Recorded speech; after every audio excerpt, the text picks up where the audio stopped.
นกทำขั้นตอนแรกแทนพี่หลานะ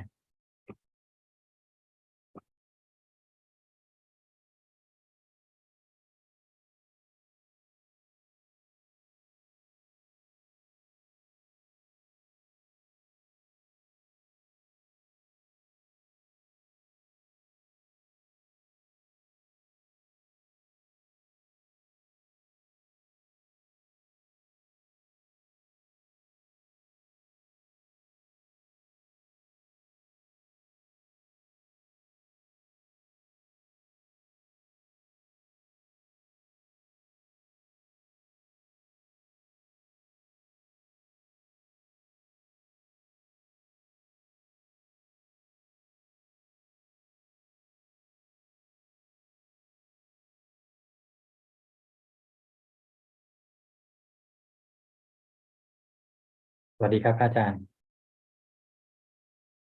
ฮัลโหลฮัลโหลครับได้ยินแล้วครับครับ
Hello, everybody. Welcome to another Dhamma meeting where we will discuss the Buddhist practices of charity, morality, and meditation. Everyone who is interested is welcome to join. We will start with our first participant, which is always Alicia Chan from Malaysia.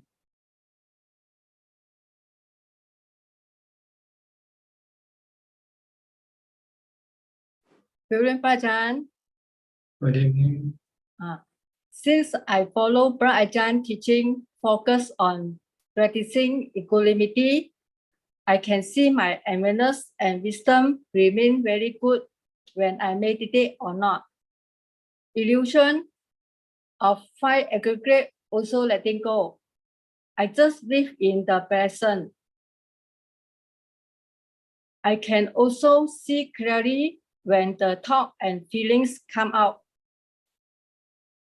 I remain mindful and wisdom, do not react, and watch it all disappear to the end. And I see the awareness and peace growing stronger again. Ajaan, all the while I'm very bad with Dharma words and terms. I only focus on practice Dana, Sila, Bhavana, and belief karma. Ajaan, I have some questions today. Number one, what is the difference between practice equanimity and practice vipassana? Is it correct we must have strong equanimity before we start vipassana?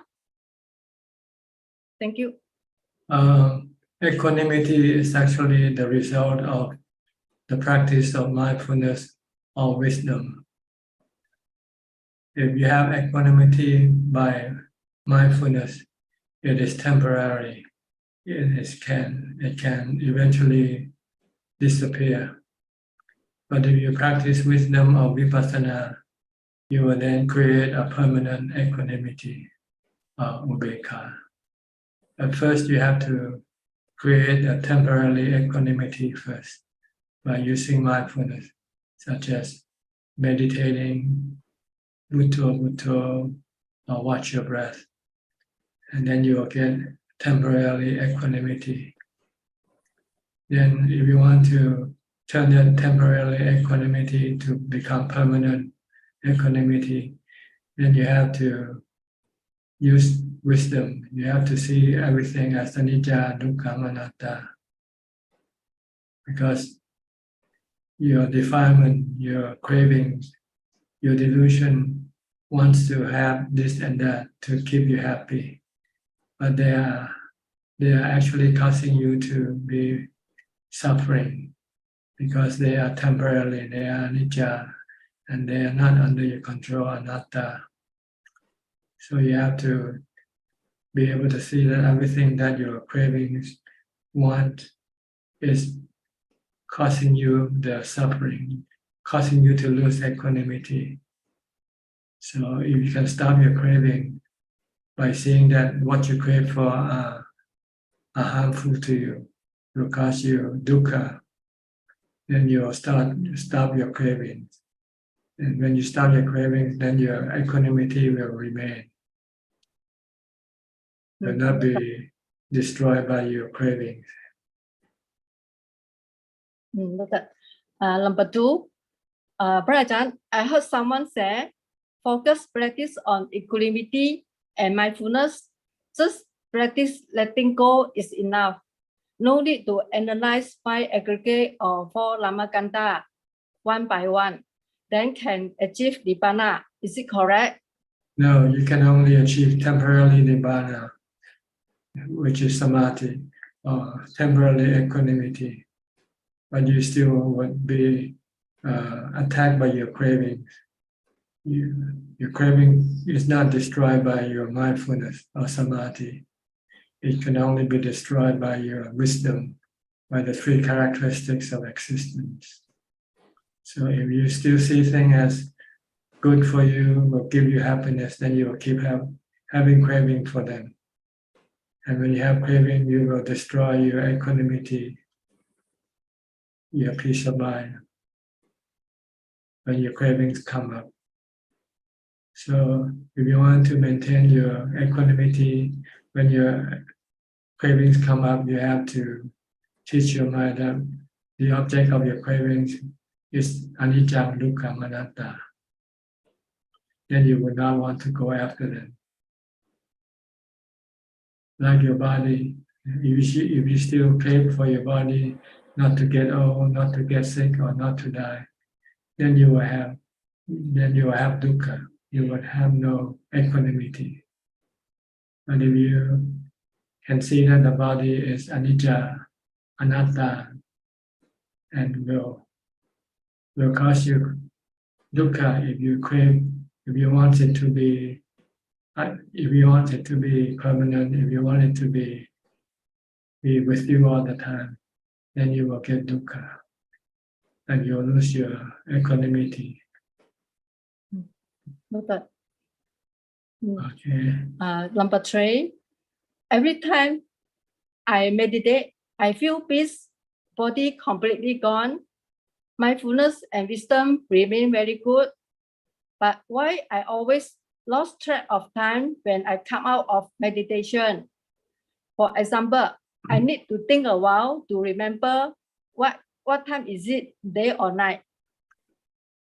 Because there is no time, your mind is the one who creates time by thinking about the past and the future, when actually there's only the present. Everything happen and disappear in the present. There's no future, there's no past. It's your mind projection toward the past and toward the future that creates the past and creates the future. But actually everything is happening in the present. So when you meditate to stop your projection of time, you remain just in the present. just remain knowing and not thinking about the past or the future. So you lost track of time when you meditate. Noted. That's all. Okay. Thank you, Ajaan. Okay. Anumodana sadhu. Because it's like when you meditate, you are in empty space, floating in empty space. You cannot tell what time it is in space. Yeah, I'm very happy. Every day, like living in the sky. Thank you, Yes. Ajaan. Okay. Next, get Yenso from Penang, Malaysia. Ajaan, good evening. No question, Ajaan. Yeah. Okay. Kok Seng from Singapore. Good evening, Ajaan. Tonight I'd like to ask three questions. First question, continue on the Mangala Sutra, verse 10. Ajaan, please allow me to read from the text. A mind unruffled or does not waver by contact with worldly contingencies, from swallow, free, from defilements, cleansed, from fear, liberated. This is the greatest blessings. Can you ask the first one first? Read the first one. Okay, I think this one seems to be one by itself. A mind unruffled or does not waver by contact with worldly contingencies. A mind without cravings, without defilement, will not be affected by the worldly things, which are wealth or status or praises or sensual objects. You will just remain knowing and not reacting toward them. No attraction or no aversion toward these things. A purified mind. Is it referring to the 8 worldly winds? That's right. Okay. From swallow free, from defilements cleansed, from fear liberated. Yes, there will be no dukkha in any form, because the mind has no cause for it to come up, because the mind has no defilement, no greed, hate, or delusion. Okay. Okay. Now my question number 2. I've done some research regarding the Patimokkha, the 227 training rules, and one of the origin of the rules regarding the not having any sexual intercourse. So I find out that the origin of these rules comes about because of the story of Venerable Sudina. So when I read through the story behind, I was a bit surprised that the Buddha used very, very strong words to reprimand this Venerable Sudina for having sexual intercourse with his former wife. So I was quite surprised about that. And then the second thing, the Buddha mentioned that for that reason, you would undergo death or death-like suffering, but you will not on that account at the breakup of the body after death fall into deprivation, the bad destination, the abyss hell. So my first question, why is it that the Buddha has such strong reaction and when he reprimands this Venerable Sudina? Oh, you have to ask the Buddha himself. I'm not the Buddha. Because the words he used was very strong. Well, just take his word for it that it is bad to have sexual intercourse, because it interferes with your meditation practice. Really, that's what it means. Okay. Then the second part, why the Buddha said that he would undergo death or death-like suffering. What's the meaning of death-like suffering? because he would be living in suffering when he's still alive.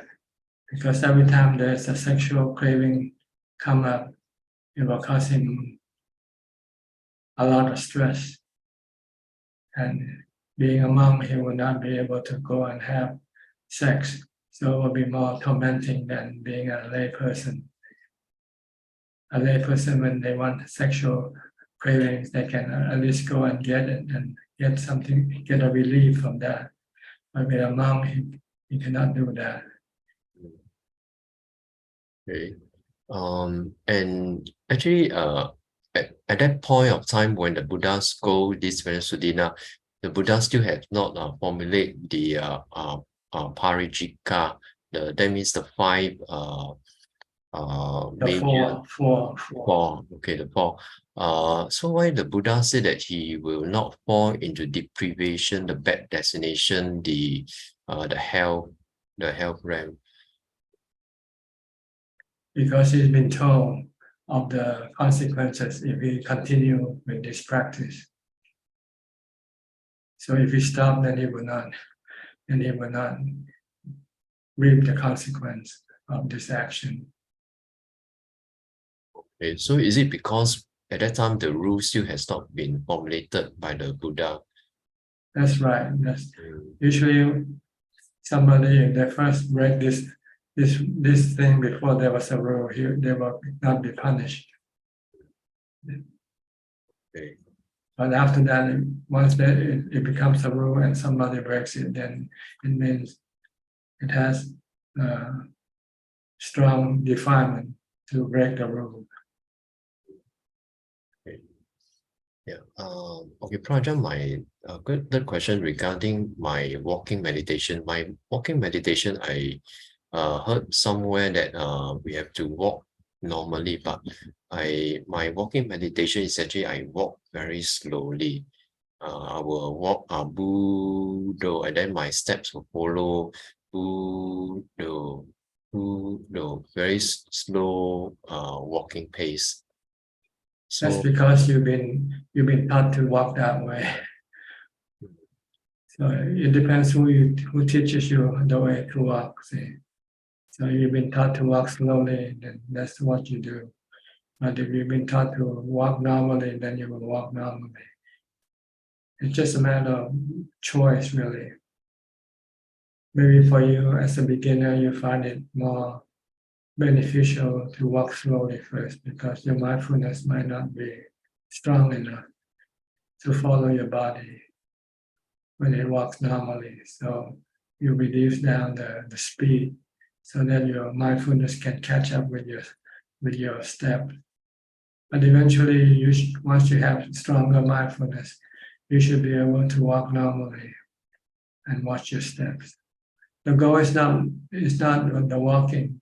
The goal is to stop your mind from thinking by using your concentration on your walking to prevent your mind from going elsewhere. So you have to look at your thought more than anything else. Whether you walk slow or fast, whether you can stop your thinking or not. That's the purpose of mindfulness. Okay. okay, yeah, thank you, Prajan. All right. We'll go to Switzerland with Professor Ken.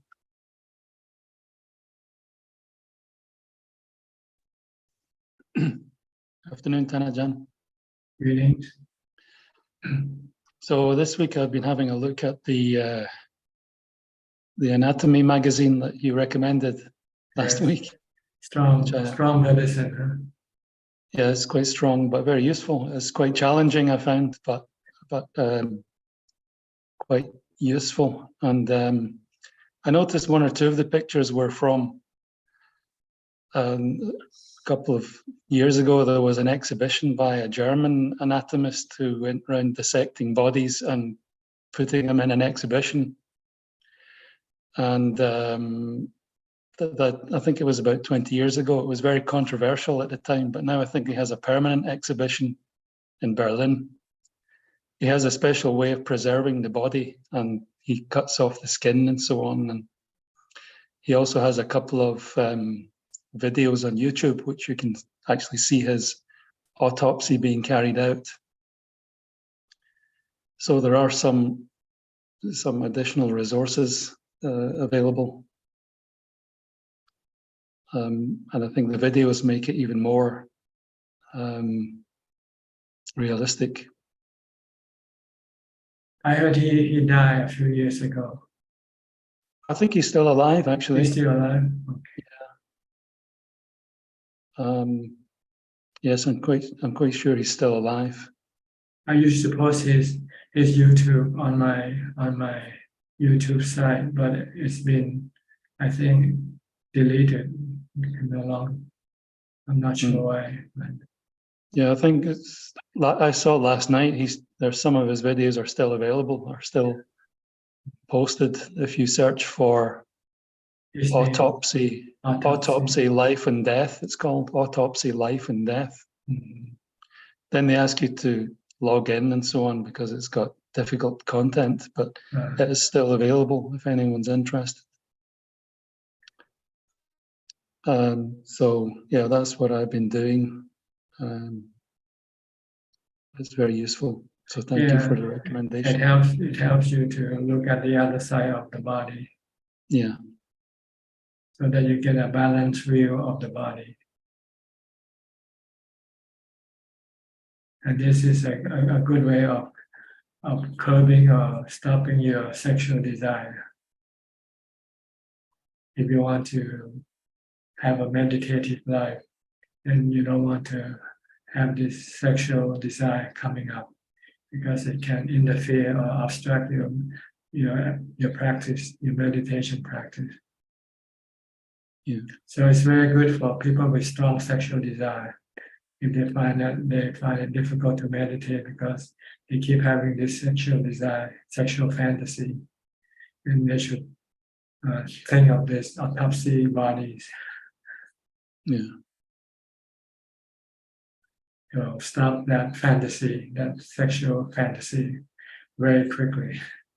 yeah, very quick.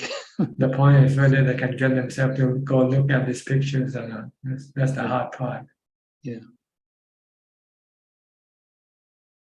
But if you think that your sexual cravings is an obstruction to your practice, then you would then want to force yourself to take a look at it. Because this is the way to overcome your sexual desire, and that creates restlessness and agitation in your mind, which you'll find very difficult to meditate, to calm your mind. Yeah. Good. It's good. I think it was somebody, Philip, I think, from Malaysia, gave us the link. It's still available for download, the book, yeah. I looked at the book. I also noticed it's available on Ajaan Martin's website, and It's there also, Ajaan Martin website. it's there also, yeah. Yeah. And he also links to the lungta.eu. So it's, Yeah. Unfortunately, the script is in Thai, but Yeah. you don't need the script though, because you just yeah, on the script are actually the teaching of Mongta Mahaprabhu on the Sutta. okay, And I think the picture tried to demonstrate his teaching. okay, Maybe someday somebody will translate it into English. yeah. Maybe I couldn't find an English translation, but the pictures are strong medicine enough. Yeah. One picture tells 1,000 words. Yeah, very much. Okay. Anything else, Professor? That's all. Thank you, Tanajan. Yeah, you should. Additional explanation. What you should do now is try to maintain those pictures and have it maintained in your mind, so that you don't need to have the book anymore. Yeah. And then anytime you feel you need to curb or you contain your sexual desire, and you just think of these pictures. Yeah, The goal is to bring the external picture into your mind, so that it stay inside your mind, that you don't forget. Yeah. If you can maintain that in your mind, then you can control your sexual desire. Because as soon as it comes up, you think of these pictures right away. Yeah. But if you don't keep remembering these pictures, you can forget, and you might have to go back to the source, to the picture outside of the mind. Yeah. So this is what we call contemplation, to bring these pictures inside your mind, so it stays with your mind all the time, and you can recall it anytime when you need it. So that's the next step is to keep contemplating on this. But if you find when you find it difficult, it means your mind is not calm enough. So you might have to do some meditation first. When you finish with your meditation, then before you continue on with other activities, maybe do some asubha contemplation for as long as possible. Because the more you look at it, then the more you will remember it. The less you look at it, the less you will remember it. Yeah. So that's the goal, is to look at it until you never forget it. Okay. Okay. Thank you, Ajaan. Same thing with other type of contemplation, whether it's the anicca, death, or anything like that. Aging, sickness. This is something you want to think about until it stays with you all the time, that you don't forget. Okay. Okay, good. Thank you, Ajaan. Next, Willie from Indonesia. Good evening, Ajaan. Tonight I would like to ask, the first one is about the precept, which is the third precept of the 8th precept. Is it the precept, is it only abstaining from sexual activity, or it includes the, avoiding the physical contact with the opposite gender? Like it also includes, like, let's say we have to pass something to the opposite gender, we have to we cannot pass directly to the opposite gender, because in some talk I heard that we are not supposed to have a physical contact with the opposite gender. Well, the actual precept is the abstention from sexual intercourse. But these other rules are just trying to help you to prevent you from getting your sexual desire aroused. Like if you touch somebody, the opposite sex, by touching it can arouse your sexual desire. So try not to be in contact physically with the opposite sex, for instance. Or even try not to be alone together with the opposite sex. This is just precaution to prevent you from starting this sexual desire and eventually breaking this precept. But you're not actually breaking the precept if you accidentally touch the opposite sex because you handle something to somebody, But with monks, when women giving things to mom would not accept with the hand. Mom would use a piece of cloth, and then the woman put the stuff on the cloth instead of giving to the hand of the monk. It's just to prevent accidental contact, which might happen, and which can arouse sexual desire in the monk or in the giver. But the giver usually maybe not keeping this precept, so it doesn't matter. But it's usually to protect those who keep this precept, to not be exposed to the possibility of getting the sexual desire aroused. Okay. So Okay, if Tan you should Ajahn. happen to accidentally touch somebody, you're still not breaking this precept. Okay, but I have to try my best to avoid those physical contacts, right? Yeah, physical contact or physical meeting with the opposite sex, especially one by one alone. Okay, Tan Ajahn. Another question is because sometimes there are some activities here, so I can't really have a seclusion. But then I found that during those activities or when I have to engage with things or deal with some things, I realized that some defilements that usually is not visible, then it is visible during those activities. So is my understanding correct? Like if we are come out from meditation and we are in contact with a lot of things, it is like the time to test any wisdom that we have learned so far. And when defilement come out, then it is the time for us to attack the defilement, whereby usually it is hidden in the mind. Well, the purpose of practice is to build up enough Dhamma to fight against your defilement. So whenever your defilement comes up, you always have to stop it.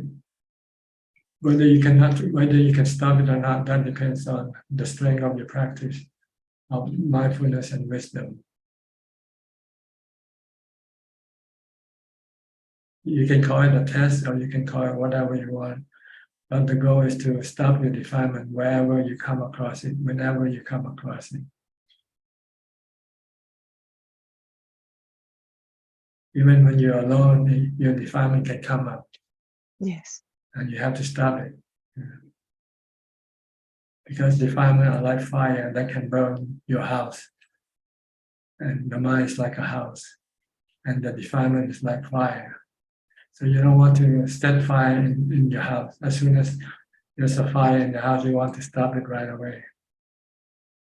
If you let it burn, then it eventually can burn down the whole house. Okay, so it doesn't matter where you are, who you're with. You want to always stop your defilement when they come up. Okay. But it might be easier when you're alone because you only have one thing to look at in your mind. But when you're with somebody else, then there are so many other things that you have to look at.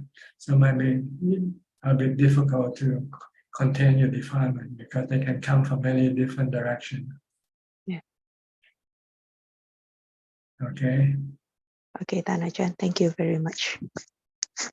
Next, Julia, our long lost participant from Colorado, right? Still there?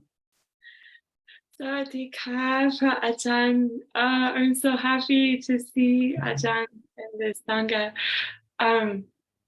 Yeah, thank you for including me after I was not a good student. I missed. I've been practicing, but I did not have the reliable housing or reliable internet. So now finally there's the illusion of stability in housing and internet. That's good. That's good. Make good use of it while it's still there.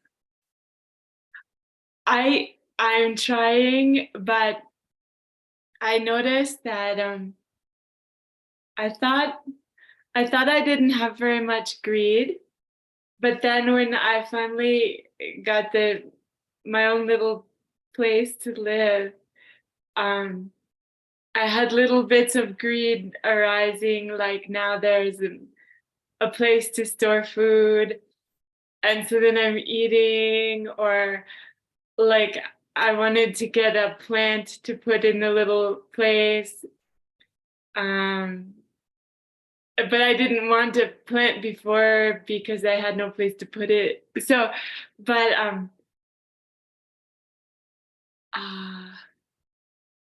yeah, I think now the question is, I feel like the body is relaxing sometimes at a different pace than the mind is relaxing. So to like link the body and the mind, and then also to live like a lay person or to live more Dhamma. I am experimenting with how much to. I would like to be able to practice anywhere, anytime. And then I wonder how much formal practice in my little place. Yeah. Anumodana. Yeah. The goal is to be able to practice all the time, from the time you get up to the time you go to sleep. Because nothing is better than having the result from your practice. Try to reduce other activity down as much as possible and increase your Dhamma activity, your mindfulness and meditation activity. And try to live simple, and small is beautiful. Don't let your greed take over you. Just ask yourself whether you really need it or not. If you don't need it, then don't have it. Don't do it. Sometimes your greed, your defilement can lure you to get more things, more stuff, which you don't really need. So ask yourself first before you get anything, do I really need this thing? Do I really have to have it or not? If I don't and I get it, it means this is my defilement, my greed. But if I really need it because without it I can die or something, then you have to have it.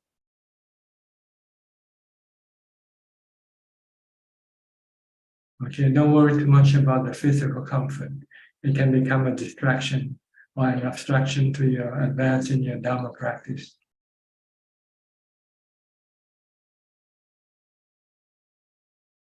Okay. I'm very grateful to Ajaan for supporting keeping the goal in mind. Yeah. The goal is the spiritual perfection, not the physical perfection. Okay. The body will one day have to die, no matter how well you look after it. But the mind never dies. So it's better to look after your mind, because what you do to the mind will last, will continue on. But what you do with your body will stop at death, at the point of death. So all the effort you put into your body will be gone at the time of death. You lose everything. But all the effort you put in for your mind will remain with your mind. So spend more time for your mind than for your body by doing a lot of meditation practice. Okay. Okay, Ajaan. Anumodana. Are you still in Colorado? Yes. I Yeah. see. You move away from the place that you used to stay before. Mm-hmm. Yeah. I had my own apartment, but then I did long retreat in a cabin 1 hour away. But then after the retreat was over, it was hard to find another place to live. So now I am 6 miles out of town, and it's kind of like it's like the size of a kuti, but it's 2 levels. Like there's a loft, and there's some other little cabins, but it's small, and there are trees and a little river. Yeah. I like walking meditation, but now I know all the neighbors, so I would have to go either do walking inside or go up the road a little bit where I don't know anybody if I want to walk outside. Yeah. I know. Okay. But you're happy with where you are now? Yeah, right. Okay. All right. Good. Okay. Happy to see you again. Happy. Okay. Next, Julia also. Julia from Sweden. Hi, Ajaan. So I have a follow-up question on Willy's question.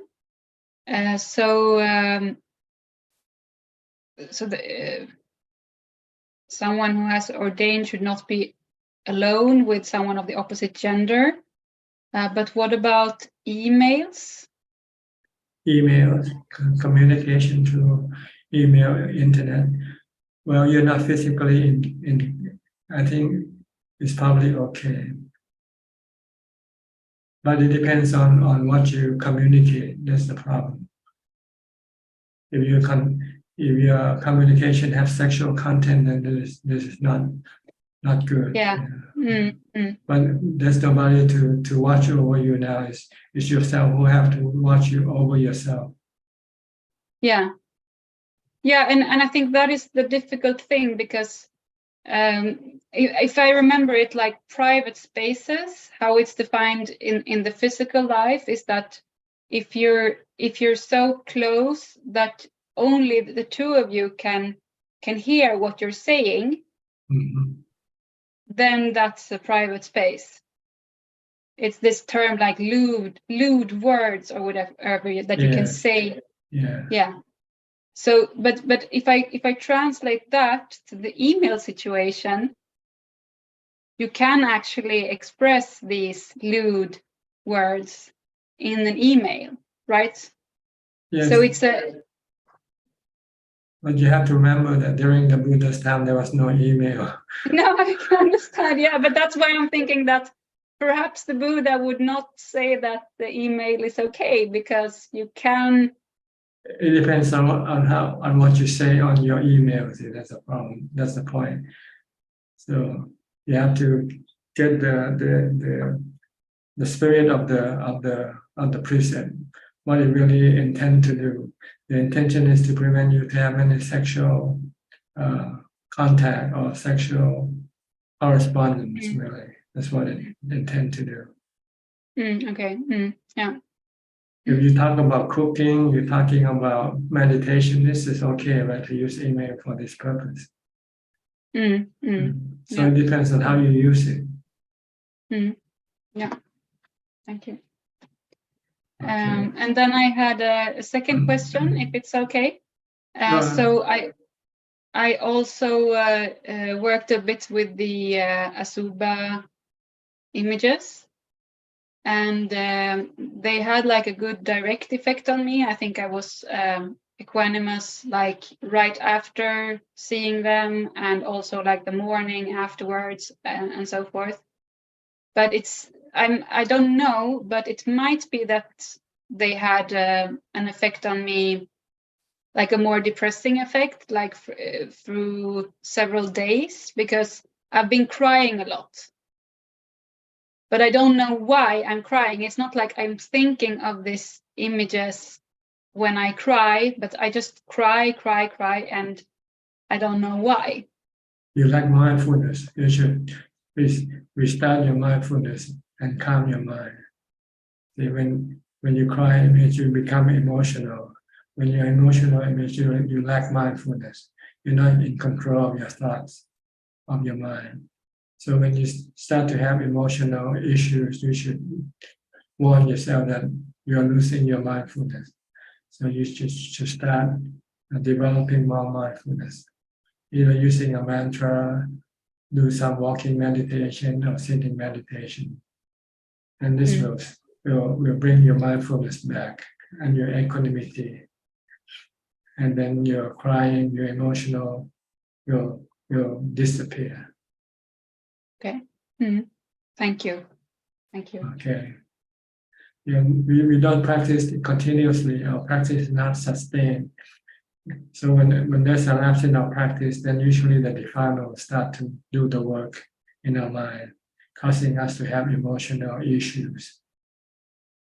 So as soon as you become emotional, tell yourself that you're losing your mindfulness. You should regenerate your mindfulness. So it doesn't really matter what the cause is. Doesn't matter. It's- Sometimes we don't know. Maybe it's too subtle for us to know. There are many different causes. It can be the past, be the present things around you, or just or just want to be emotional without having any reason. Yeah. Yeah. So as soon as you find that you are start to become emotional, it means you need to generate more mindfulness. Okay. All right. We'll go to Toronto now. To PR. Indira, PR is gone now. Yes, he's with the patient. Good morning, Ajaan. Good morning from Toronto. Yes, so nice to see you. I have two questions. One is like we've been speaking a lot about the third precept, which is Kame Sumichachara. Isn't it really sexual misconduct? No, we were talking about the 8 precepts when we talked before. Okay, with the 8 precepts. But for a lay person, if the 5 precepts, then it's just sexual misconduct, such as what you call it. I can't think of the word. Infidelity. Yeah. Okay, yes, that I just wanted to confirm. That's one thing. The other one is now equanimity. When we develop equanimity with mindfulness, even before you do a lot of vidarshana, now actually equanimity is also one of the 4 divine abiding Sattva Brahma Vihara, Metta, Mudita, Karuna, Upekha. So when you develop those qualities, also Upekha, you develop upekha. Yes, the same one. Same one, yes. So with mindfulness, it gets deeper, like you really learn to be more equanimous with most situations, but with vidarshana. You get the real equanimity from meditation. Yes. The other one you're just trying to force it to become equanimous by force. With the 4 divine abidings. Yes. And then with wisdom, you contemplate and it sort of really stabilizes and it goes further, the equanimity. When you see your equanimity can be destroyed by your craving. As soon as you start to have craving, your equanimity will disappear from your mind. Yes. So if you want to protect your equanimity from being destroyed by your cravings, you have to stop your cravings every time your cravings come up. Yes. By teaching the mind the object of your cravings is anicca, dukkha, anatta. Yes. That's why I asked, because yesterday my daughter called about a problem that with a client, so sometimes when it's like your children, your parents, difficult to, even though you try to be equanimous. So you're right. So it's more, you have to practice it more. Yes. So you have to try to see everything as anicca, impermanent, anatta, not under your control. Yes. If you want to control them, you can get dukkha. That is right. Yes, that is true. Yes, I realized it. Yes, I just wanted to check with you. Thank you so much, Ajaan. Actually, this morning we got this chance to offer dana to one of the bhikkhus. He's a Canadian monk, but he was in Sri Lanka for 3 years and have just got back. So we just offered dana and came. Yes, so felt very happy. Just wanted to share it with you. Yeah. Okay. Sorry, I just appeared. I think I'm going to back to your first question. Like somebody asked a nice question at the beginning of the session about how these attacks of craving comes, and you explain, unless we can catch it, if you have we can get caught to this the Mara, the Mara's trap. So is it what makes us keep getting caught to this Mara's trap? Is it a lack of Yonisa Manasikara or mindful attention to what's happening within because of the lack of insight? The more insight you have, you'll be able to catch it as soon as this the baits of Mara appears. The problem is we cannot see it clearly and we get caught to these baits of the Mara. Is it the lack of attention at that point when it happens because of the lack of insight in the person? It's not the lack of insight, it's the lack of mindfulness. Mindfulness. Mindfulness. So Yoniso Manasikara Sati, like you are not aware at that point it's happening and then you are already too late. But you can reflect back. Can you just correct yourself, keep doing this, and over time you'll be able to catch it at the first instance? Not by recollecting it. Still, you will not be fast enough when your defilement comes up if you don't have strong enough mindfulness. So you first need to develop mindfulness, and then whenever your defilement come up, you will see it right away because you keep watching it all the time, watching the mind all the time. Watching all the time. It's like, I feel like it's like have you seen that game called whack-a-mole? Like you just keep whacking, and somebody pops up each time. So it's your mind is like a whack-a-mole thing. You have to keep watching. So it keeps popping up at different times. So you keep whacking at it like a whack-a-mole, the game of whack-a-mole. Well, I don't know, but yeah, that's fine. So the other thing you said about the present, the past, and the future. So everything happens in the present, in this moment. There is absolutely no past or the future if you really think about it. So when you think of something in the past, it's happening now. If it's something in the future, it's happening now. I think that was what you correctly explained. So everything what you have is the present in this moment. This is all we have. But even the present is immediate past, because once you recollect it, it's already in the past, is it? That's why everything happens. As soon as it happens, it disappears. Like my word, I just said something and it's already gone. It's gone. So really, there's nothing we try to grab onto, unfortunately, because of ignorance. But everything happens and passing away very fast. But our dukkha arises from trying to cling to this thing that comes and goes right away. So it's like a river flowing all the time. We try to disturb it, then we get our hands muddy or wet. But if you don't just let it go, it keeps flowing anyway.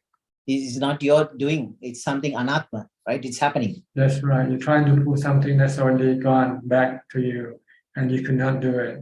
And when you cannot do it, then you get dukkha.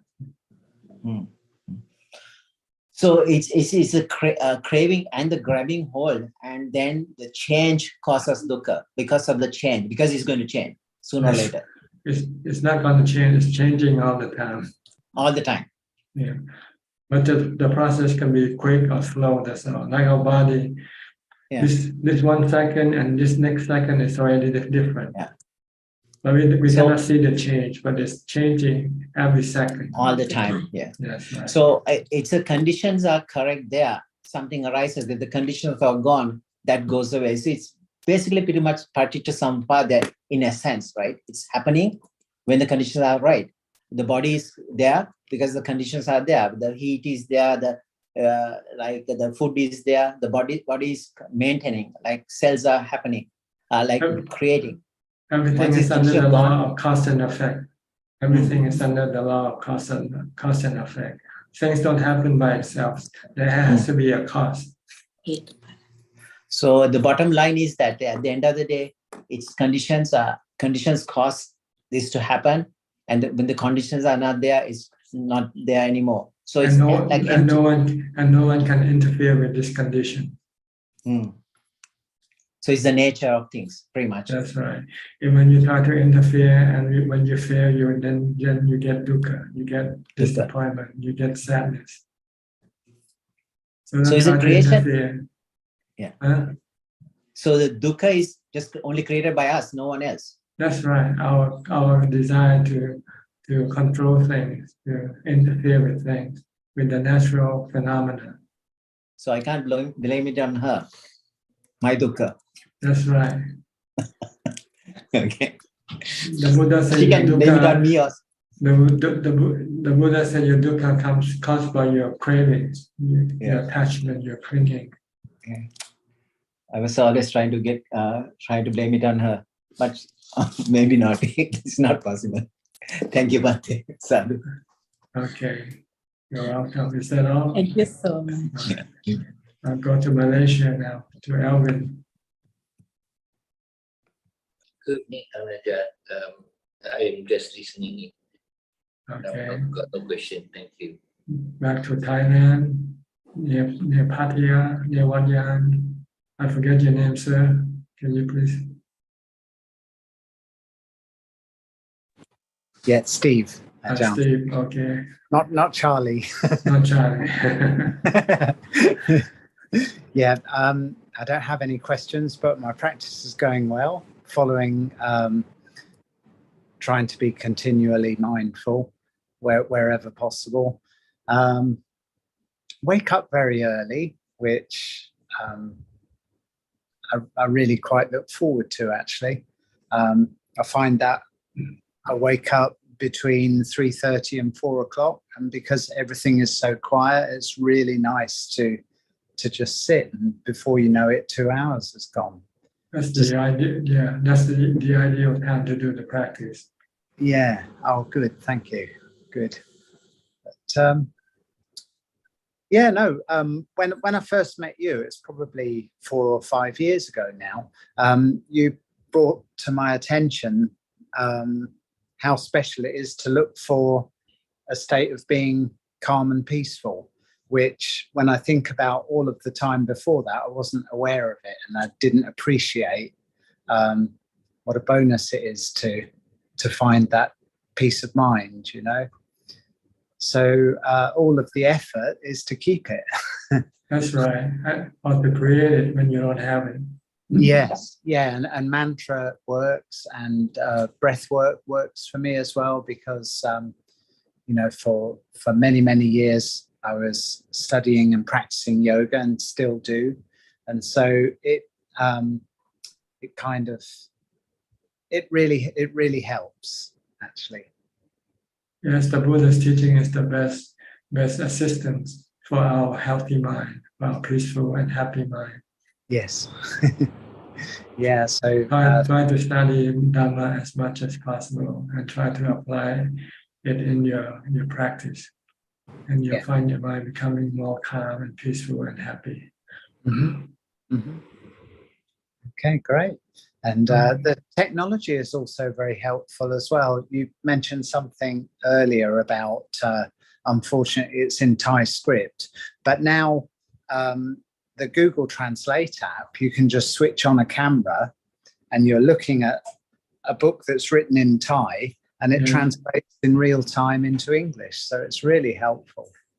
That's good. Yeah. So hopefully that'll help a few of the people that are faced with that problem. But no specific questions at this time. Thank you. Okay, nice to see you again. Nice to see you too, always. Okay. I'll go to Kafilim from Malaysia. Good day to you, Ajaan. Just listening, I have no question for tonight. Okay. Ipawan from Idaho, USA. Would you please explain a little bit more about Anapanasati Vipassana, please? Well, Anapanasati means the practice, the development of mindfulness through watching your in and out breath. So you maintain mindfulness by watching your breath in and out at the tip of your nose. If you keep watching or focusing on your attention on your breath, then you will stop your mind from thinking about other things. And then your mind can become calm and peaceful, which we call samadhi. It is not vipassana. Vipassana is a different type of practice.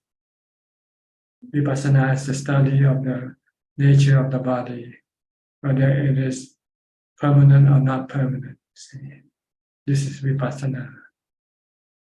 If you study, then you'll find that the body is not permanent. It's impermanent. It's temporary. One day the body will die, will get old, get sick. So this is what you want to teach your mind, to not to forget. Because when you forget, you tend to think of the opposite. You think you want your body to last forever. And when your body doesn't go according to what you want, you can get suffering from it. But if you constantly teach your mind that the body is temporarily, it's gonna die one day, and if you don't forget when you're about to die, you will not be affected by the death of your body, because your mind will accept the death, the truth. So this is Vipassana, study the nature of your body as being impermanent. Okay. Thank you very much. I trying to study Kaya Kata Sati, and I read over and listening over and over is a part of the. It's not a part. I think it's a major part of Vipassana, right? Because when you mention about studies about the body, I mean, when you study the nature of the body, this is Vipassana. But when you use the body as the object of your mindfulness, then this is called mindfulness development. It's a different thing. Or samadhi, to calm your mind with your concentration on your body, on the breath, for instance. This is for samadhi, to calm your mind. But to understand the nature of the mind, you have to study the nature of the body. I mean, you have to study whether the body is permanent or not permanent. Does it belong to you or it doesn't belong to you? You have to find the answer. Once you found the answer, then you understand the nature of the body, the true nature of the body. Then you can let go of your attachment or your delusion to think that the body is permanent or it belongs to you.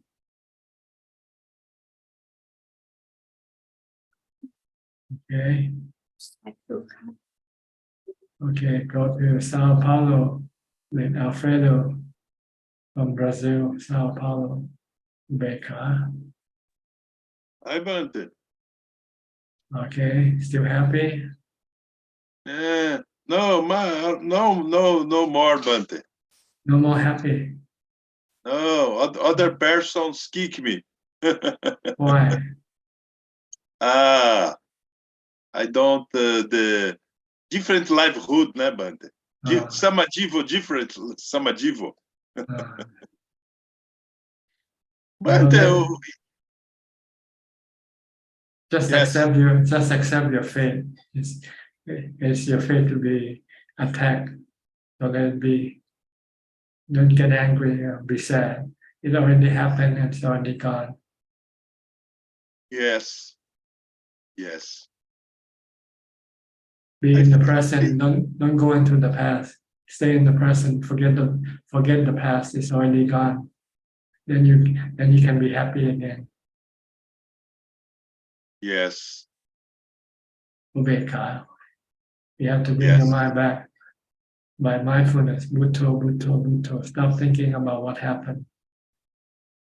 Because when you think about what happened, it makes you feel sad. Yes. Bante, in your opinion, the difference and arahantship and bodhisattvaship is the asubas, Bante, is the practice, Bante, what's your opinion about the difference and the person has to be more efficient and the person has to be enlightenment now? Well, the goal is to be enlightened as soon as possible. Yes. Yeah. Because when you're not enlightened, it's like you're locked up in the jail. So the goal is to get out of the jail as soon as possible, right? If you're locked up in a jail. Right now, when you're not enlightened, you are locked up in samsara, the rounds of rebirth. So you want to get out of this round of rebirth as soon as possible, because when you have rebirth, you have suffering, you have dukkha. Yes. It doesn't matter how, whether you do it yourself or do it by somebody else teaching you. Right now, we are fortunate to have the Buddha to teach us the way to become enlightened. So we don't need to discover the way ourselves. But if you happen to be born somewhere where there's no teaching of the Buddha, if you want to become enlightened, then you have to find a way yourself, which is much more difficult than having somebody like the Buddha teaching you how to become enlightened. Yes. Okay. Okay, but I think the same. Yeah. Yes. Why go look for your way yourself when there's already a map telling you where to go? Yes. If you have no map, then you have to go look for the way yourself. But if there's a map, you just look at the map, then you can just follow the map, right? It's Yes. easier with the map. It's easier with the teaching of the Buddha than going alone by yourself, looking for enlightenment by yourself. Yes. Okay. Okay, Bante. All right. I hope you become happy soon. Forget about the past. Forget about what happened. Bhutto. Bring your mind back into the present. Yes. The karma of a person who take care of the practice is more difficult, no, Bante? The karma is It's the same. It's the same with different. everybody. It's the same with Oh everybody. yes. Yes. Yes, difficult to all peoples. Okay. Okay. Next, Diana from Wales. You moved to a new place or new room? Downstairs today because Oh, it's very downstairs. hot. I It's see. hot up there. It gets hot in Wales also, huh? It's yes, probably not compared to Thailand, but it's about 25 degrees. 25. So it's very hot for us. Yeah. I just have one question. I've been trying to meditate more, and when I'm sitting, I find that I slump down and then I have to sit back up. But every time you move, you said you have to go back to the beginning. Restarting your meditation. Ignore the body posture once you start meditating.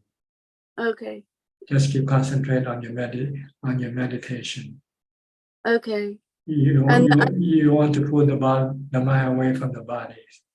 So every time you go worry about the body, then you bring the mind back to the body again. Okay. I do get lots of thoughts, and I do the Bhutto to calm my mind and then go to my breath when I'm a bit calmer. That's the right way to do it. Just keep doing it. You have to be patient though. It doesn't happen right away. Unless your mindfulness is 100% and it's not distracted by your thought, then you can get good results very quickly. Otherwise, it's just it's like a tug of war between your thought and your mindfulness. And I go think back and forth. I think I need to try and develop mindfulness as the day goes on, not just That's in right. practice. That's why you need to try to do it more before you meditate. And which you can do mindfulness all day long, because you can do it with whatever you do. When you're eating, just be mindful of your eating. If you're walking, just be mindful of your walking. Don't let your mind go think about other things. That's all. And it's terrible. It's terrible hearing that we all want to do too many things at the same time. Yes. We never just eat or just Yeah. walk. We're always, listening. That's the way of the defilement. The defilement wants to get as many things as possible. Yeah. So I try to do so many things at the same time. But with Dhamma, we say we only want thing. We want calm. We want peace. We don't want anything else, because everything else are illusion, really. The only reality is peace and calm of mind, peace of mind. This is the real reality, the real thing. Because you can keep it with you, take it with you wherever you go. Even when your body dies, you take this peace of mind with you. So switch your attitude. Instead of trying to do so many things at the same time, just try to do one thing at a time. So you can get mindfulness and eventually peace of mind. And everything's much more enjoyable when you just focus on it. If I'm cooking and I focus on chopping vegetables, I'm very happy. Yes, because your mind doesn't think or worry about some other thing. If you don't have mindfulness, you can be worrying about something else while you're doing whatever you're doing now. So stay focused on what you do. I'll try. Thank you. Good. Next, Philip from Malaysia. You did a good service for many people, I think, giving us that address to download the book. Good evening, Ajaan. I hope you're doing well. I don't have any questions tonight. I was glad that people found the book useful. Okay, good. I'll go to Will. Will, where are you from? I forgot. From America, from England. Will, do you hear me? Your name is Will, right? W-I-L-L, Will. Please turn on your microphone if you want to speak. Unmute your microphone.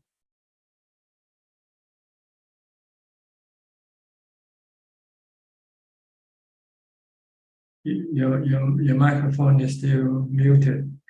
You have to unmute it. I asked him to unmute already.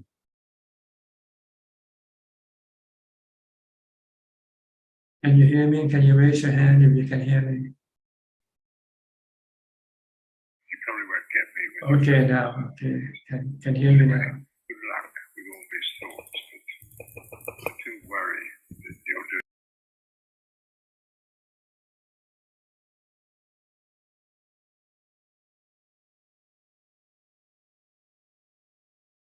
I'm not sure how to classify you, friendly or unfriendly toward us. Because sometimes we have some people trying to play tricks with us. I hope you're not trying to play tricks with us. Do you, Will?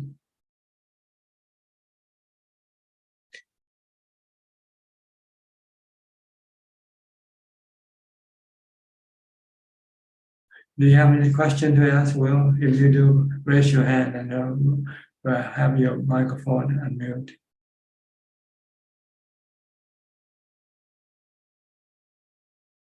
Okay, I think I should go over to the next person first. Sri Check from Vancouver.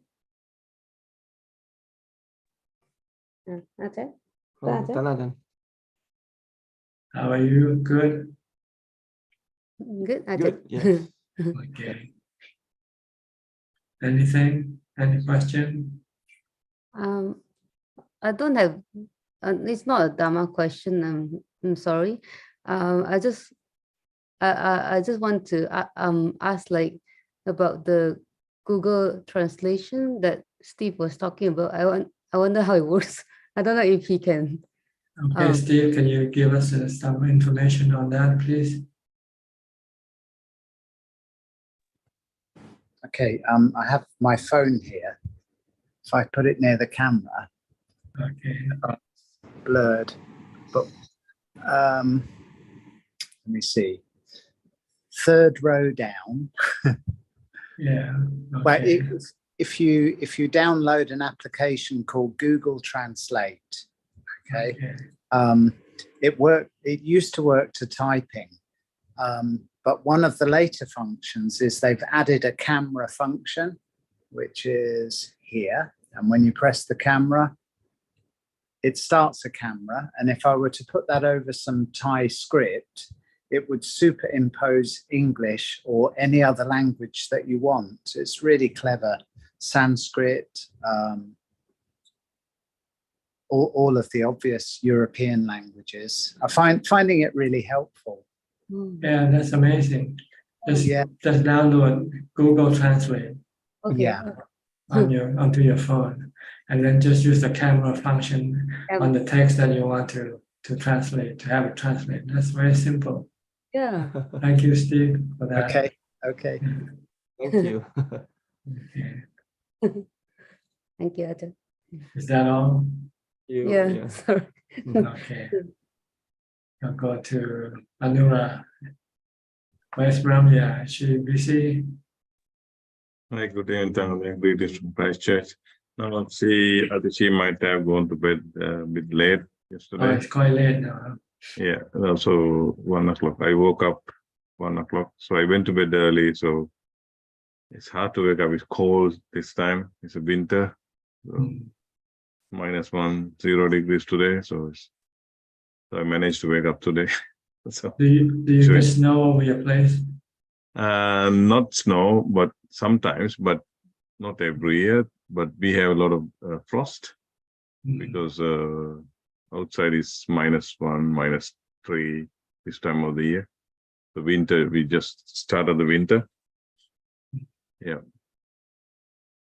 Do you have anything? Yeah, so yeah, I've been practicing, but I've been very busy at work. So, but I try to practice every day, every morning, at least few 10, 20, 30, 1 hour at least. So, but some days my mind goes crazy. I use Buddha, and I realize it's the value of Buddha because I don't need to reinvent the wheel, so it's been there. So, trying to calm the mind with Buddha. So, yeah, it's a struggle working and managing people and problems and meditation. So it's just try to be a monk inside my head. So that's some tricks I'm trying to use. Yeah. And regarding Asubha, I listening. So when my mother was at her last few years of life, so she was bedridden with all the tubes everywhere. So I took a couple of photos at the time, so I used them as my Asubha sometimes. This is just imagining I'll be at the same position in sooner or later. So that's one of the methods I use. So yeah, no, just a comment only, Ajaan. No other question. Okay, good. Yeah. I think that's more contemplation on that than on Sukha. Oh, yeah. True. Because Sukha, you want to look at the attractive part of the body. Yeah. To reduce your sexual desire. Yeah. I managed to watch an autopsy.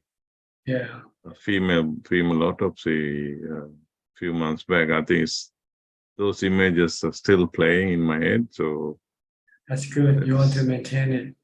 Don't forget. Yeah. So you can use it whenever you need it. Yes. Yeah. True. Yeah. Good. Okay. Just to clarify that there's two type of contemplation is different for different purposes. Okay. Understood. Yeah. Thank you. Yeah. Yeah. Ramya will listen to the recording tomorrow morning. So. Okay. Good. Take a good sleep. Okay. Thank you. I'll go to Will again. Will, do you want to speak? Raise your hand. Okay. Unmute your microphone. Okay, you can speak now. Where are you from? Ajaan, I'd like to send you my great respects, appreciation for what you do. Your incredible energy and amazing offering to the world. I offer you, greatest respect. And just to say how much I appreciate attending these sessions. I'm still in a situation that I have talked to you about, and I think maybe I will write to you through your administrator. That would be the best thing for me, I think so. Okay. Can you tell me where you're from? I forgot. I'm from UK, sir. UK. South of England. Have you ever been over here? There's a very nice Thai temple over here. No, I've never been anywhere. Ever since I've been a mom, I just I hardly go anywhere. Yeah, that's a very good example. Quite right. Yes, very good. Sadhu, sadhu. Thank you, Bhante. Okay. Great pleasure to meet you. Thank you very much indeed. Okay, I hope you continue on and advance in your practice. Okay. Thank you very much, sir. Bless you. All right. We'll go to Philadelphia, Pennsylvania. With Suchart from Pennsylvania. Greetings to you. Good evening ครับท่านพระอาจารย์ครับ yes pretty good. I listening and all person in this room is doing well and try to go practice every direction the way how a person able to. For myself, I meditate one day. Look like I have three things in my head. One is a putto, I can see it. The other one start go back out, come back. I try to pull it back. The other one stand watching. Somehow I thinking about you all the time. Oh, watch it. It's watching you. So anyway, so I just do that quite a bit, a lot of times. Sometimes about 20 minutes, 25, and because 5 o'clock, 5:30, 6:30, I wake up before I go to work. Anyway, so how after morning, I use a putto, thinking about you all the time, about when I go somewhere that some people speak like a bad language and not polite. I can say, I can tell, say, oh, they didn't tell me, they didn't talk to my body. My body is it's not that good anyway. So I think in my mind that you said it's like look like a car. You stop and then turn off the light. Nobody see it. So that's what I using it. And I use putto when I working. I like, yeah, I figured out and I like the way I doing. So make me play well. I know Tan Ajaan, I know you Tan Ajaan about almost 2 years now. It make me feel quite a bit. Before I never happened too much like this anyway. So that's my comment, really short and a little bit faster, but so I just kind of happy and thank you. Somebody know you probably 6-7 years before that. I just know about it. That means this program is get out before that. I just find out. So anyway, so thank you and good evening, Tan Ajaan. Okay. Thank you. Good luck to you. Stay with Bhutto and forget about ignore everything else. Just focus on Bhutto. Okay, yes, I use that a lot nowadays. So thank you. Next, Evie from Indonesia. Evie. Yeah, Ajaan, Namo Buddhaya. Can Ajaan hear me? Yes, very well. Ajaan, I have one question. If we living as lay people, we leave the responsibility and become monks, but doesn't succeed in achieving enlightenment, then this is the same as creating bad karma for the next life, especially for children and family left behind, because in the next life they will revenge from them, all right? If taking the Buddha as example, the Buddha left everything, but he succeeded and returned to teach the Dharma to his family and they reached enlightenment. What about the others who didn't reach but had time to leave the family? Does this bring back karma? Because not all monks attain enlightenment, right? Yes, no, it doesn't cause any bad karma on other people. Yeah. Karma is individual. It doesn't transfer from one to another person. So when we become the monk, we must If you can become enlightened, then you can help other people to become enlightened. That's what it is. But if you're not enlightened, then you cannot help other people to become enlightened. That's all. But you're not causing any bad karma on anybody. And the family we left behind, they will not take revenge for No, what happens when you die is the same thing. When you die or when you go become a monk, it's the same thing, right? You leave your family. Your family continue on without you. Your separation from them doesn't have an effect on them. They will have to continue on with their life somehow. But they feeling sorrow, hate. That's because of the defilement. The defilement wants a dead person back, so they feel bad. But sometimes they can feel happy because if they hate the dead person, thank God, he or she is gone. So don't worry about, this is not connected. You and other people are not connected. What you do, you only reap for yourself. You don't reap for other people. Yeah, some people say if somebody becomes a monk, like selfish. Well, we are all selfish. When you eat, are you selfish or not? Okay. Yeah. Yeah. Becoming a monk is like going to school, going to university, going to a boarding school, that's all. You can still come and visit me, but I'm still going to school, see. Like when you send your children to boarding school, are they selfish or not? They are selfish, but they have to be in order for them to grow up, to learn something so that they can be self-reliant. But after you finish with your school, you can then do benefit for other people, right? Look at the Buddha. After 6 years, then he started to become a teacher.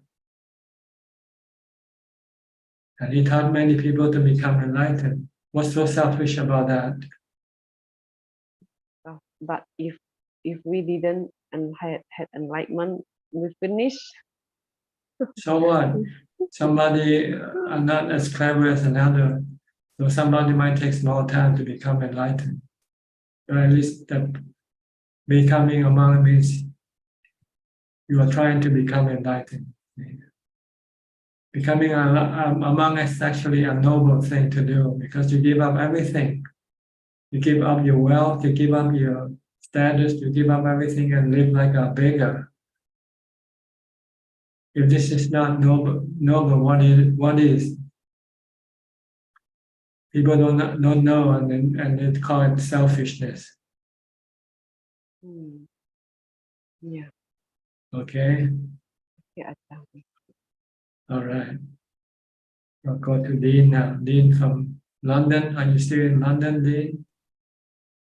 Good evening, Ajaan. Yes, I'm in London. Just to update you on two things and one question on practice. So I finished my second Satipatthana with Goenka Vipassana recently. So quite beneficial. The Maha Satipatthana Sutta was used, Pali and English translation. So this time around, I got in quite deep. So I thought I better come back on to report to you with some results. Without results, I don't want to waste your time. So you told me to focus on the three characteristics of existence, impermanence, and also focus in detail the Four Noble Truth. Mahasatipatthana Sutta helped a lot, and during the intensive meditation, I went quite deep. But it also required daily practice to strengthen it. Your advice for me to focus on sati helped because I used that as the base. Practice in Goenka tradition uses sensation of the body, the second of the four satipatthana. So that's one thing I want to tell you. I attend a course, and I will be attending a 30-day course soon in August. So if you don't see me online, I'm just trying my best to use my time well to practice. This past few weeks and 2 months, I've been trying my best because your instruction for me might be simple, but it's very, very difficult to produce results. The Four Noble Truth is not easy to look at. The second thing is quickly, I wrote to Dhammapala Monastery in Switzerland. I want to go visit that monastery the last 2 weeks of July. I think Professor Ken mentioned about that place a few times. So now the question I want to ask Ajaan is to do with the practice. I just want to mention a few things very quickly and check if I'm on the right track. There's many things to practice in Mahasatipatthana Sutta. As I say, I use the body sensation as the base. Whether I'm seated meditation or throughout the day in activity. And the two of the Eight Noble Paths that I use predominantly to focus is the right effort. Resist, abolish, cultivate, and develop fully. And also, I find very useful the second part, which is the right thought. I simplify it to the part of generally to renounce not just external activity, but internally what I choose to think or occupy my mind, meaning fill my mental content with, plus having the mind free of aversion and violence. And finally, the part I want to mention is this phrase that I find it very helpful to return to is Atapi Sampajana Satima. And with the understanding of impermanence, I am still trying my best to learn this part. But I think within the Mahasatipatthana Sutta, there's enough. It's quite full. It covers everything I need. And I find that your advice to come back to strengthening my sati. Ajaan, in what I've just explained, if I miss out on any other useful part that is specifically helpful for my practice in terms of my person, can you advise, please?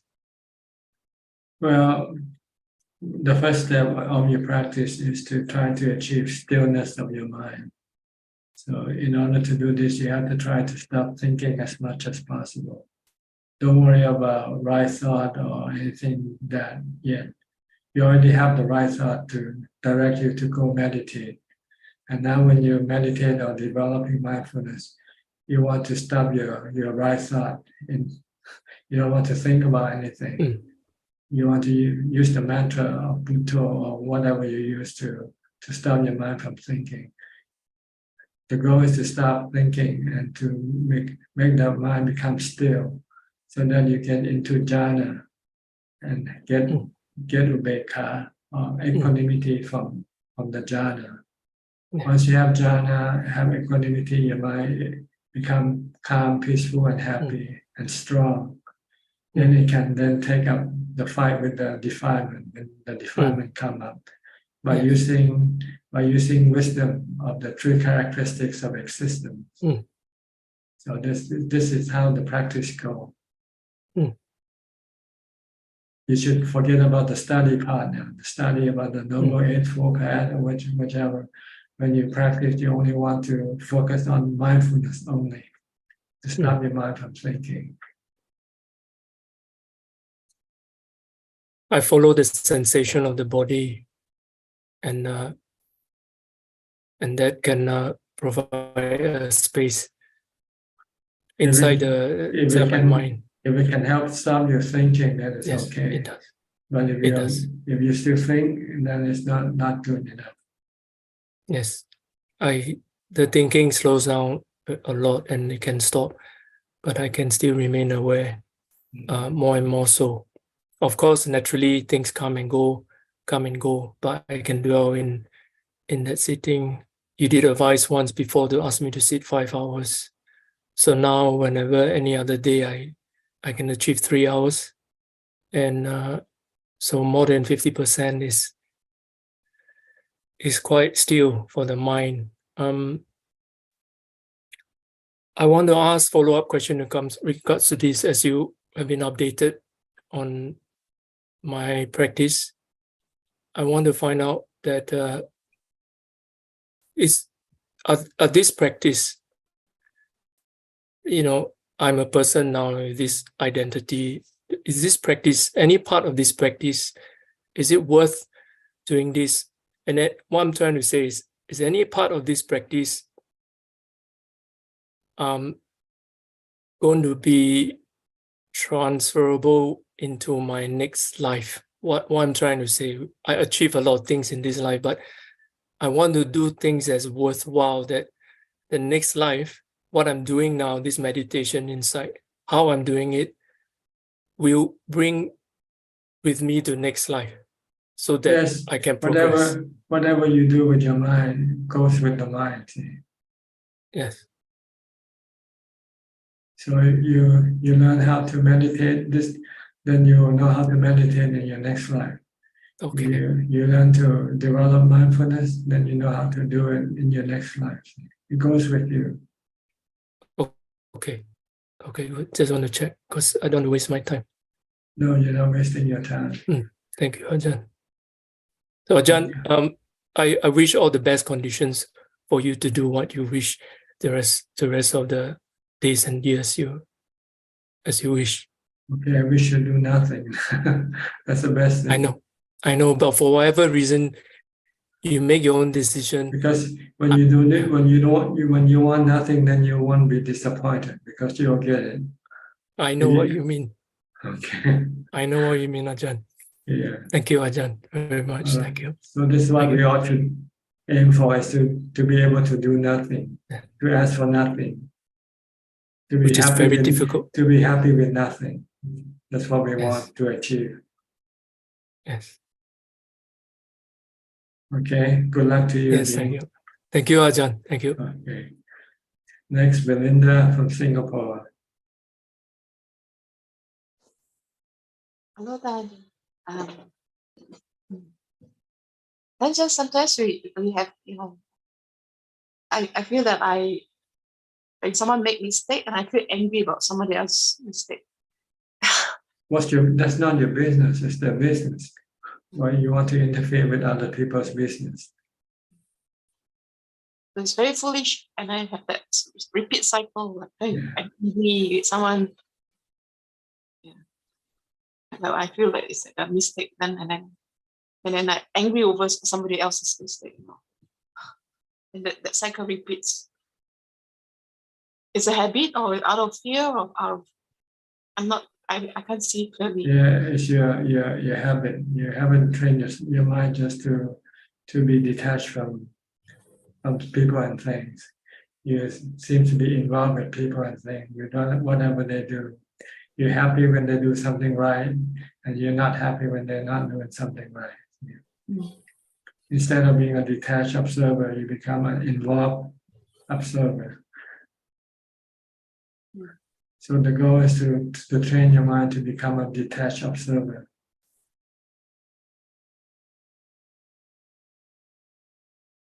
Okay, and you can do this with equanimity. Without equanimity, your mind will become involved with every activity. When people succeed, you're happy with them. When they fail, you get angry at them.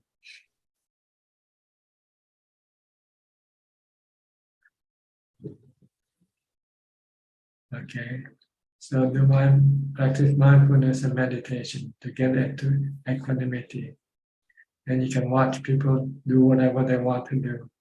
And you will not be affected by what they do. And now you're like a ping pong ball.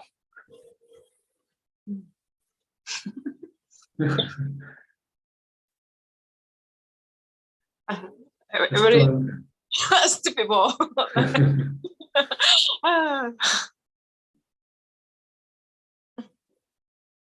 Okay. Make your ping pong ball still, don't let it move. Then it won't. The mind is like ping pong ball, running from one end to the next. From one player to the other player, back and forth, back and forth. Try to make it still.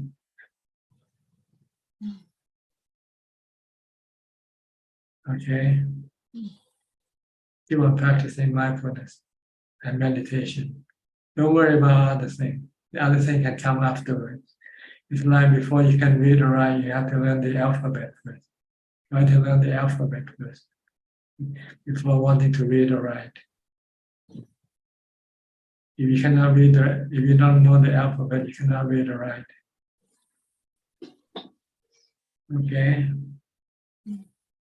So, Ajaan, I just wonder if I should go for a retreat. There'll be a retreat somewhere August. You can do a retreat wherever you are. Retreat means to do your practice. So you can do it now. Why do you have to wait for retreat in the future when you can do the retreat now? Go sit and meditate after you finish with this session. What are you waiting for? Waiting for the retreat to go meditate? You can create the retreat yourself right now in your home.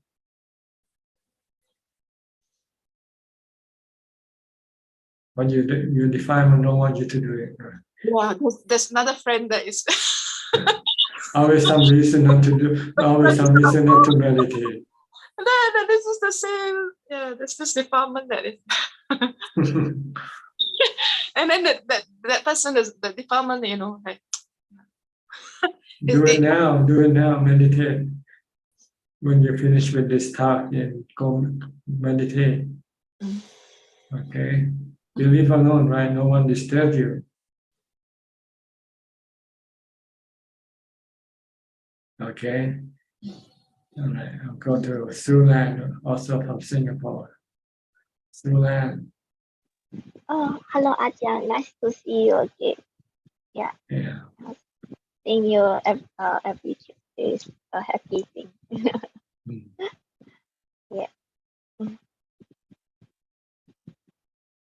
You have any question? Yeah. I have question.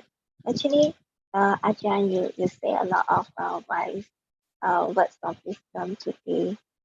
Yeah, like you say, there's one part you said, don't cling on to the past because it's already gone. Then we can be happy in that way. Yeah. Then I thought that was very wise sentence that you said. Yeah. And yesterday I got meditate, and then there was a question that came up was that when we are meditating, are we like also trying to like close our five senses, and just focus on the Buddha. And when I was trying to focus on Buddha, then I find my mind is like very active. So it's like playing the video for me, right? So it's like keep thinking here and there. Then I feel like I have to open my eyes so that I don't get so disturbed. Yeah. So there's that urge to just open my eyes. Yeah, but then it would disrupt the meditation also.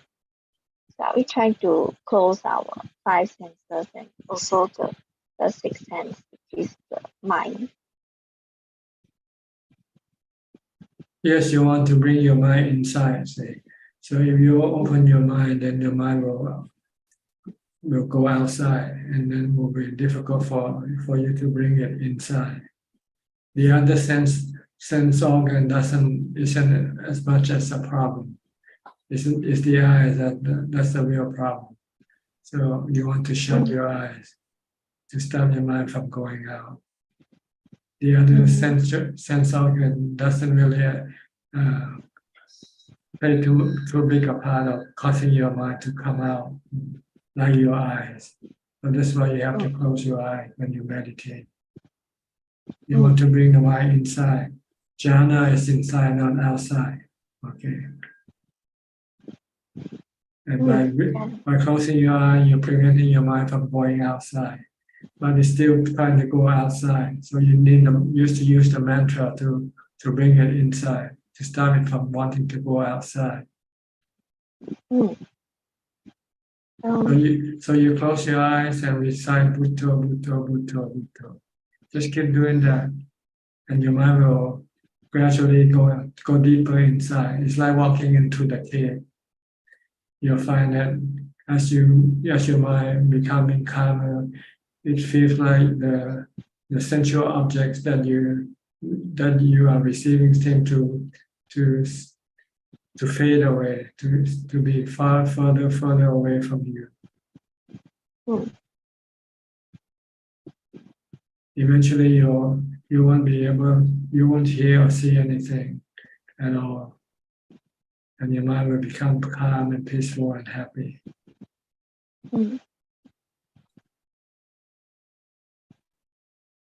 Okay, just close your eyes and just, if you can recite mantra, recite Bhutto, Bhutto. If you want to watch your breath, just watch the breath coming in and out. Don't follow the breath, just watch at the tip of your nose. Then when I close my eyes, then you can feel it. You don't use your eyes to watch your breath. You use your feeling to watch it.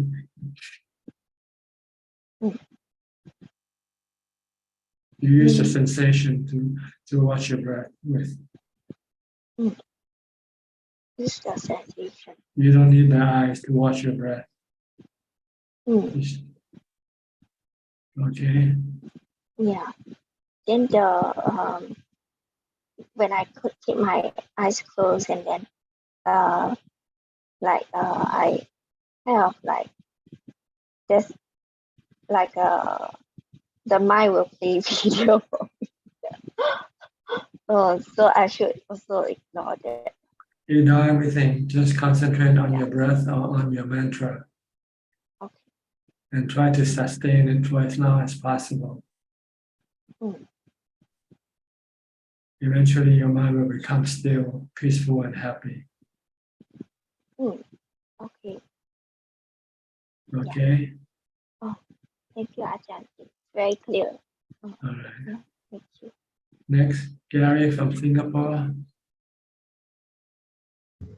Good evening, Ajahn. No questions. Just listening in. Thank you. Okay. We'll go to Facebook now. I think when Job has the duty tonight, right? Yes, I do ค่ะ กับนมัสการพระอาจารย์ค่ะ Today we have 3 questions so far, and the first question is from the assistant Facebook account, and it's from HL. After a long period of consideration, I have recently taken the courage to leave my job in order to have more time and peace of mind to practice. However, I have been having sleepless nights due to insecurity, fear, and helplessness. What should I do, Ajahn, and why is this happening? It's because you're not practicing mindfulness and meditation hard enough. Ideally, you should be practicing mindfulness and meditation all the time during your waking hours. Starting from the time you get up, as soon as you open up your eyes, you should start develop mindfulness, either using the mantra Bhutto or watching your body posture, watching your body movement all the time. And when you have nothing to do, then you should sit and meditate. If you can do this all the time, then your mind will become calm and peaceful, and your mind will not be attacked by your defilement, which caused you to have this sleeplessness and insecurity. So try to do a lot of practice. Now that you're not working, you should have all the time to do practice. So you try to devote all of the time for the practice of mindfulness and meditation to stop your mind from thinking. Because when you think, it's your defilement that will create this sense of insecurity and loneliness or sleeplessness. But if your mind becomes still and calm, then your mind will become peaceful and happy and feel very secure. So it's just a lack of practice, that's all. You have to do more practice. Do as much as possible. Firstly, with mindfulness, and then meditation when you have the time to sit and meditate. The next question, yes, the next question is from Eli Hassan. Ajaan, recently I also lost track of thinking while sitting meditation. Cannot think at all, cannot remember, like all are stopped.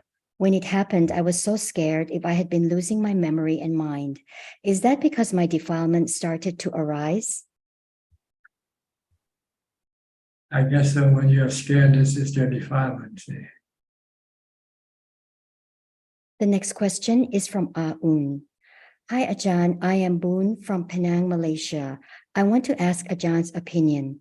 If lay people still got Gilesa and not enter the stream, but he goes to the forest monastery practice to take the 8 precept, but the forest monastery has big king cobra, poison snake, elephant, and tiger. What's Ajaan's opinion? The layperson should not go practice in this dangerous forest monastery, or the layperson should try practice there if he wants to improve in the Buddha's teaching. Thank you, Satu. It depends on whether the layperson can control the fear or not. If he or she cannot yet control the fear, then he should not go to places like that. He or she should practice more mindfulness at home first, meditation at home first, until the mind becomes strong enough to stop the fear, to control the fear. Because if you don't, then when you go to a fearful place, your mind will be constantly fearful and you will not be able to do any meditation practice. Okay? Yes, that is all for this evening, Ka. All right. We have a few more minutes left. Anybody would like to ask any more questions, you're welcome to raise your hand. Okay, really? Okay, Ajaan, I have a follow-up question about the third precept. Just now you mentioned about the emails. Does it also apply with the online chatting or talking on the phone? Same thing. Just any communication. You have to be very careful not to let it go into any sexual nature. Okay, so it's like it is still okay to talk with the opposite gender through those communication, but do not have any content related to sexual things. Is it right? Well, since there was nothing of this during the Buddha's time when this precept was made, so you just have to what you call adjust this rule accordingly. The purpose is to prevent you from having any sexual intercourse. So anything that will help you to have this, then you should not do it. Okay. Another question is how to overcome the tendency to judge or criticize people. It's like, although I don't criticize by words, but there is this tendency in the mind. Like, for example, Thanachan gave us the example that being a monk shouldn't go anywhere but just to focus on practice. So if I see other monks don't do that, it's like there's a tendency to criticize in the mind. So how to overcome these habits? As soon as you want to criticize somebody, ask yourself, how about yourself? Yeah, that's what I keep reminding. Like, just I also have a lot of defilements. This will stop your criticism right away. Yeah. Okay. Okay, Ajaan. There was, I think there was a saying somewhere in that, let the one who has no sin cast the first stone. Again, Ajaan, sorry. Let the one who has no sin cast the first stone. I think there's I think in Islam sometimes they use people to punish other people by throwing stone at the people who sin. But those who wants to cast the first stone should be pure without any sin first. Okay. Okay, Ajaan. You should ask yourself, are you without any fault? Are you faultless? Blameless before you blame or find fault in other people. Yeah. Okay. Ajaan. Another question is about staying in Khao Chion. There was a Samanera who asked me that I mean he is interested to stay in your place, but I never heard that foreigner Samanera stay in Khao Chion. So is it possible to stay in Khao Chion for foreigner Samanera? Now it's almost impossible because we have the abbot, and the abbot doesn't encourage people to practice. The abbot likes people to do chanting, morning chanting and evening chanting, and study the scriptures. Oh, okay. So for Samanera or foreigner monks, it's not possible to stay in Khao Chion now. Is that right? They should go to your brother's monastery. Is he still with Ajaan Sopa? I have not I don't have any contact with him for the past few months. So the last time he contacted me, I think it was in February, and he was still there. Okay. Yeah. Okay. Okay, Ajaan. Thank you. Okay, by the way, but it is still available for lay person, right? Yes, for lay person, we don't have to get permission from the abbot. But with monks or samanera, we have to go through the abbot. Okay. Okay, I see. Thank you very much, Ajaan. Tipawan, okay, Tipawan, Idaho. I would like to know the definition when you mentioned to the gentleman from UK with his samadhi. You mentioned your statement is what you're doing, you do for nothing. What's that mean by that? Is it emptiness? Well, nothing is nothing. What is that to mean?